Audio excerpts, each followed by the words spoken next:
Gary, it's been a long day playing Bristol City and here at Weston. We'll start with dissecting that performance at Bristol City. A 4-0 defeat, but lessons learned, hopefully? Yeah, I thought it was a fantastic level of game. I thought Bristol were excellent right throughout the game. They had a physicality and a quality that is obviously above our league. They're a championship club. The pitch was excellent, the facilities were excellent, and it was a really big test for us, which I thought first half we stood up to that test, and as the game wore on, you could see their quality came to the fore. But a lot of lessons learned, and again minutes in the legs for a lot of players. Tom Carroll got an hour, and obviously most players got 90 minutes, so really happy with that. I mean, they are a good side, and they've been beating teams in pre-season at our level. I think 7-1 and 8-0 and 4-1 as well. So we knew it was going to be a challenge today, but have you taken were you pleased with what you saw in certain areas?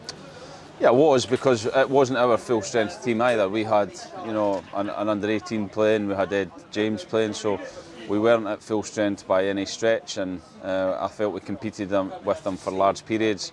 We created the best chance of the game before at 0-0. James Scott had a diving header that he'll be disappointed to miss the target with. So there was positives to take. Obviously the negatives, we conceded 4 poor goals again, and we have to be better defensively, but it's pre-season, we're still building minutes into the players, and delighted that everyone got through that game unscathed, and they're ready to train again and prepare for Coventry.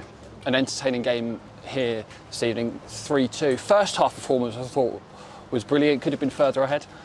Yeah, I thought we were as good as we've been in terms of the start of the game. We played front foot, we were aggressive in the press, we passed the ball forward, we created a lot of opportunities, and the negative from that was we should have been probably out of sight after that first half an hour, and if you don't punish teams, then it might come back to haunt you, and it did second half, because Weston put us under pressure. At 2-2 the game was in the balance, but I thought the young boys that came on were excellent and all contributed to us getting back in the game and winning the game in the end. So delighted with their contribution, and delighted with everyone getting through 90 minutes again and building up towards the start of the season. I was just going to touch on the younger players. Poor Joe O'Connor with an own goal, but 2 minutes later he pops up at the right end, and then Tom Dean at the end as well with an excellent finish as well from a difficult position. Yeah, excellent. And I thought Julio, who's in from Crystal Palace, I thought he showed tenacity in his first tackle. He got booked straight away, but he showed his eagerness to get involved in the game, and then he passed forward. He passed forward with quality. So they can all be happy with their contribution to help the team obviously get the win in the end. I mean, it's never nice to see a player get a yellow card, but you must have been quite pleased that he's chucked himself straight in pretty early on, Julio. Yeah, without a doubt, he showed his appetite for the game, and he's aggressive in those actions, and obviously, like I say, you don't want people to get booked, but we need to be aggressive.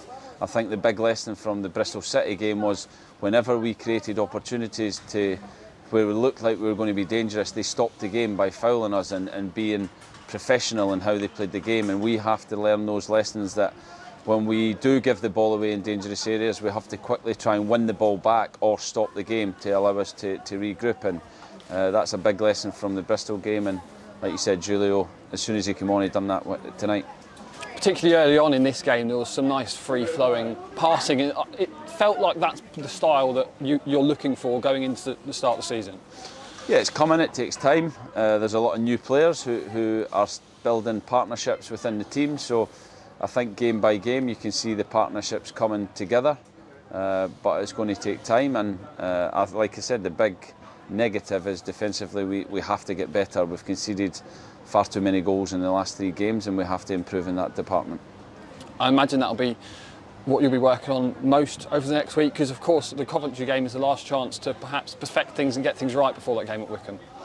Yeah, I just said to the team in there, still lots to work on. Good that we've got through the game, good that we've won, but a lot of things we have to get better at before Coventry and before the start of the season. So we won't stop working all the way through the season, but there is big areas where we have to get better come the start of the season against Wycombe. Just to finish on that Coventry game, a decent crowd's expected, a rare home pre-season friendly. It might have a sort of start the season league game feel about it.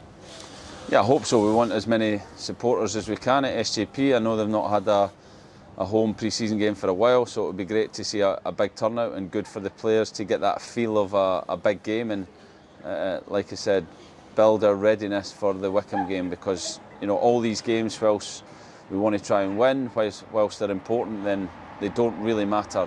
The game that matters is Wycombe, and that is what we're building towards to make sure we're ready for that challenge when it comes. Perfect, Gary, thanks a lot. Thank you.